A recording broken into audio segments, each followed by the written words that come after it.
Hello everyone, ব্যাখ্যাসহ সৃজনশীল সমাধানের পঞ্চম ক্লাসে তোমাদের স্বাগতম। আজকে আমি তোমাদের স্থির বিদ্যুৎ অধ্যায়ে ঢাকা বোর্ড 2026 সালের যে সৃজনশীল প্রশ্নটি আছে সেই সৃজনশীল প্রশ্নের গ এবং ঘ নাম্বার প্রশ্ন খুবই সহজ, সাবলীল এবং সুন্দরভাবে বোঝানোর চেষ্টা করব। তাহলে দেখো, শুরু করা যাক। আর একটা কথা, আমাদের এই ক্লাসগুলো তোমাদের যদি ভালো লেগে থাকে এবং আমাদের এই ক্লাসগুলো করে যদি একটু হলে উপকৃত হও, তাহলে অবশ্যই আমাদের এই চ্যানেলটি সাবস্ক্রাইব করো এবং পাশে থাকা বেল আইকনে ক্লিক করো। ধন্যবাদ। দেখো, ঢাকা বোর্ড 2026 সালের গ নাম্বার কোশ্চেনে কি বলেছে যে চার দুটি সংযোজক সরলরেখা বরাবর কোন অবস্থানে তড়িৎ প্রাবল্য শূন্য হবে নির্ণয় করো। অর্থাৎ তড়িৎ প্রাবল্য কোথায় শূন্য হবে সেটা আমাদের নির্ণয় করতে হবে। দেখো, আমাদের উদ্দীপকে বলছে যে +15 কুলম এবং হচ্ছে -10 কুলম আধানের দুটি বিন্দু চার্জ 2 মিটার দূরে স্থাপন করা হলো। এতটুকু দেখো, একটা +15 কুলমের চার্জ, একটা হচ্ছে -10 কুলমের চার্জ কি করা হয়েছে 2 মিটার দূরে, এদের মধ্যবর্তী দূরত্ব কত, 2 মিটার দূরে স্থাপন করা হলো। তাহলে দেখো, আমার প্রশ্নটা কি বলছে, প্রাবল্যের মান কোথায় শূন্য হবে। এখন দেখো, এই চার্জটা পজিটিভ, এই চার্জটা কি নেগেটিভ, অর্থাৎ বিপরীতধর্মী চার্জ। আর বিপরীতধর্মী চার্জের যে সংযোজক সরলরেখা বরাবর, বিপরীতধর্মী চার্জের সংযোজক সরলরেখা বরাবর এই মধ্যবিন্দুতে কখনো কি হয় না, প্রাবল্যের মান শূন্য হয় না। কারণ প্রাবল্য কি একটা ভেক্টর রাশি, প্রাবল্যের মান শূন্য হওয়ার জন্য এদের কি মান একই হতে হবে এবং কি দিক ভিন্ন হতে হবে।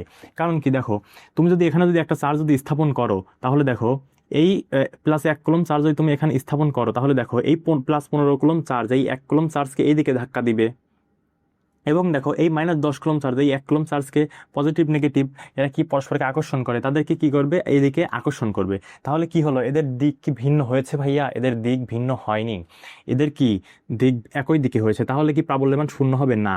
তার মানে আমার অবশ্যই কি করতে হবে, এই দুইটা চার্জের যে সংযোগ সরলরেখা আছে, অর্থাৎ এই ছোট চার্জের বাইরে কি করতে হবে, স্থাপন করতে হবে। এই ছোট চার্জের কাছাকাছি বিন্দুতে কোথাও একটা জায়গায় প্রাবল্যের মান শূন্য হবে। ধরি আমি এই পয়েন্টে প্রাবল্যের মান শূন্য হবে, এই পয়েন্টটার নাম দিলাম হচ্ছে পি, পি বিন্দু, পি বিন্দু।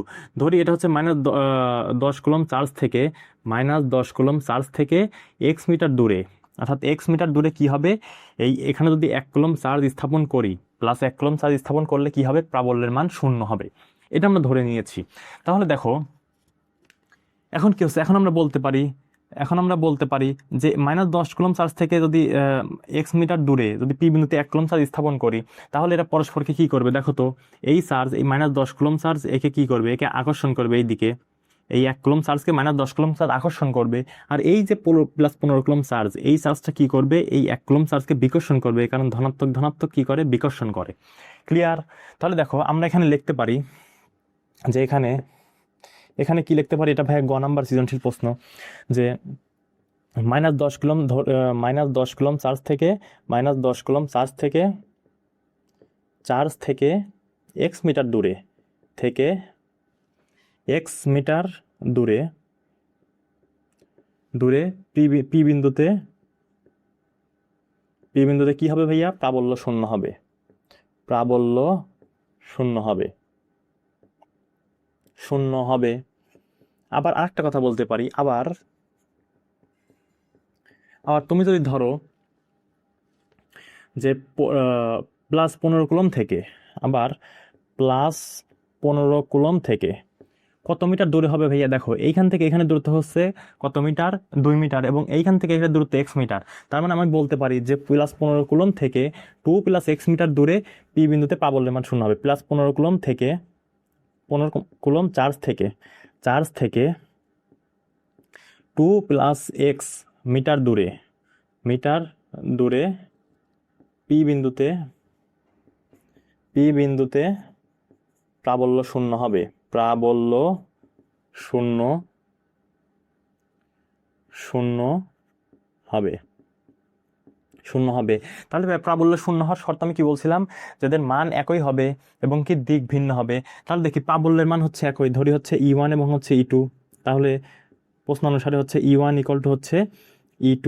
তাহলে দেখো, এটাকে যদি আমরা Q1 ধরি, এটাকে যদি আমরা Q2 ধরি, আর এটাকে তো আমরা পি বিন্দু ধরছি, তাহলে দেখো এখানে E1 প্রাবল্যের মান কত, K ইন্টু হচ্ছে কত, Q1 ডিভাইড বাই হচ্ছে এই, দেখো এই Q1 থেকে এই পি বিন্দুর দূরত্ব কত ভাইয়া, নিচে হচ্ছে দূরত্বের উপর স্কয়ার হবে, তাহলে দূরত্ব হচ্ছে 2 + কি x মিটার। এই দেখো বলছি 2 + কি x মিটার।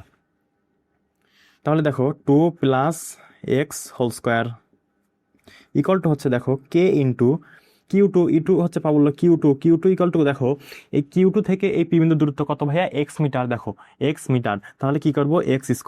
তাহলে এখন দেখো এই কে কাটা যাচ্ছে, এই কে কাটা যাচ্ছে, তাহলে থাকছে কি ভাইয়া, তাহলে থাকছে কি দেখো, তাহলে থাকছে যে Q1/2 + x² ডিভাইড বাই কত Q2 ডিভাইড বাই হচ্ছে x²।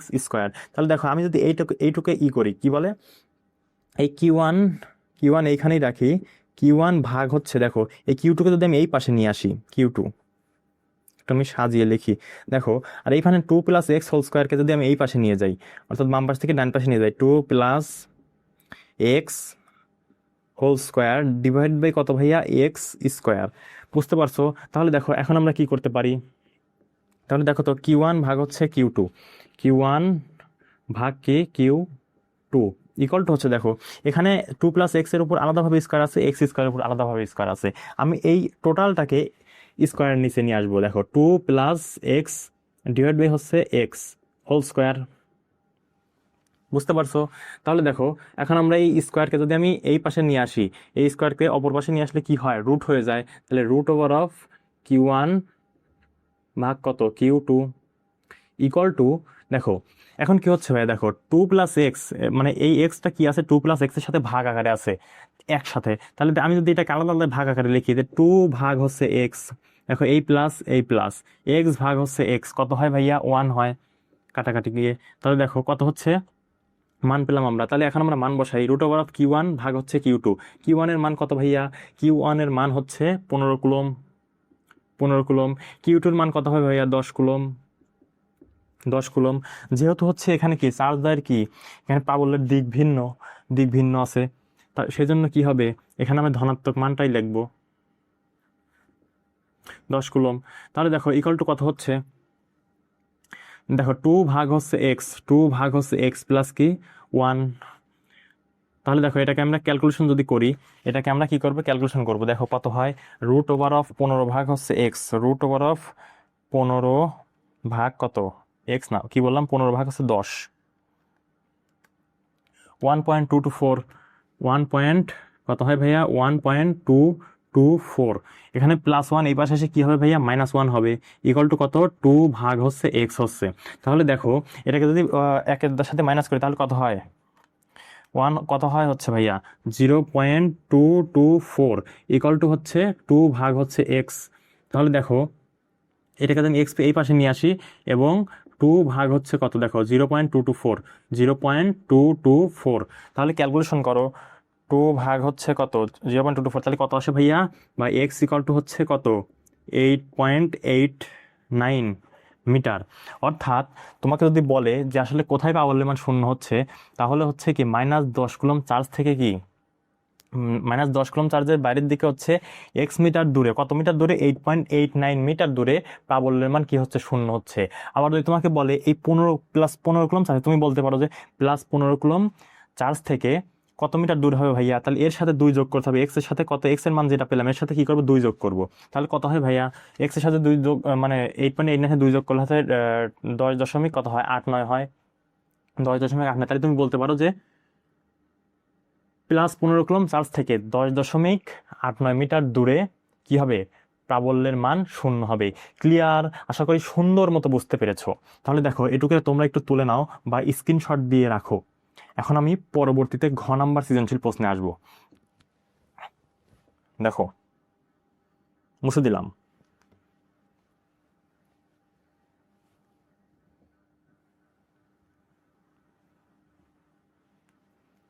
আচ্ছা দেখো তাহলে ঘ নাম্বার প্রশ্ন আমাদের কি বলছে, যে +15 কুলম আধান দিয়ে এ ও বি গোলকদ্বয়কে ভিন্ন চার্জে চালিত করা সম্ভব কিনা বিশ্লেষণ করো।